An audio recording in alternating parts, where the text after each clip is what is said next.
I talked to you about that stage of your career and your creativity, and that's something people get to hear about every week on your podcast, Yes. The Extreme Life of Matt Hardy, which I'm very excited to talk about.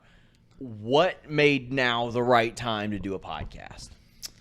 I mean, I think I'm kind of in a transitional period in my career. You know, obviously this year it'll be 30 years I've been taking bumps, and my bump card is pretty full. I probably have multiple bump cards that are pretty full.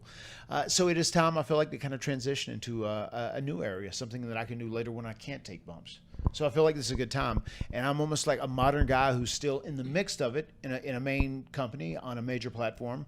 And I can still revisit the past and talk about the present.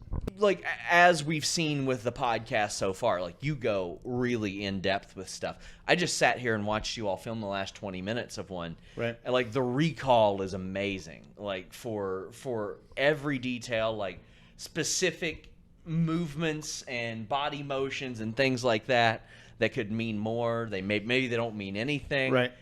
Like, I mean, that is so in depth. Is there anything specifically besides the broken universe that when the podcast came up, you were like, this is a topic I have to tackle. People need to know more about it?